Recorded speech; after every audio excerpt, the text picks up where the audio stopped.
Bundan katta образование turibdi. Hayır. Mana bunaqa holatda emasda, u to'q egallardi. Почти 3 sentimetr объем jihatdan juda katta образование o'sibdi.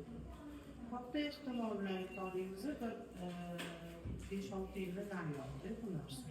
Balki u payti kichkina bo'lgani uchun sizni bezovta qilmagan bo'lishi mumkin. Buni faqat biz old tomondan ko'ryapmiz. Buni uzun boshlangan joyi bo'ladi, birikkan joyi bo'ladi.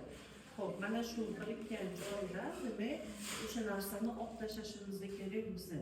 Ana endi u shilliq qavatga o'xshagan mana bunaqa ko'rinishdagi polip emasda, katta образование turibdi. O'shaning uchun men aytayapman, gistologiyasiga qarab bitta xulosaga kelamiz.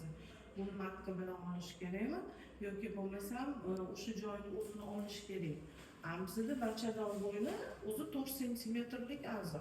Mana shu a'zo.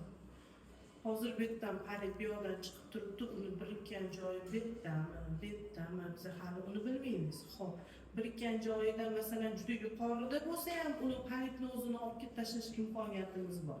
Kamera bilan kirib, ichkariga olinadi. Bunaqa betidan agarda uni o'sha asosi где-то 2,5-3 sentimetr bo'ladigan bo'lsa, bu joyda bo'lsa, buni to'liq olib tashlanadi. Matqa qoladi. Yo'q, asos teparoqda bo'ladigan bo'lsa, unda kamera bilan kiriladi, bachadon bo'yni ham qoladi, polipni o'zi olinadi. Prosta menga polip ko'rinishi yoqmayapti. O'shaning uchun men aytolman, siz xohlamadingizmi bachadonni olib tashlash.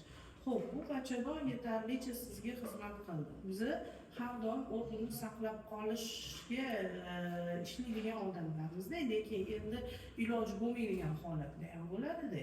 Polip masalan ko'rinishi, qon tomirlari menga yoqmagani uchun ko'rmadingizmi degan savolni berdim. Endi hozir bu yerda menopauza ham boshlandi, o'sha elektrik period boshlandi sizda. O'shaning uchun bitta gistologiyasi ko'rib, keyin bitta xulosaga kelamiz. Buni qoldirish kerakmi, oldirish kerakmi? Tanasida hozircha muammolar yo'q. Agarda buni boshqacharoq turib oladigan bo'lsa, bu holatda bu hali tashqarigacha chiqmadi.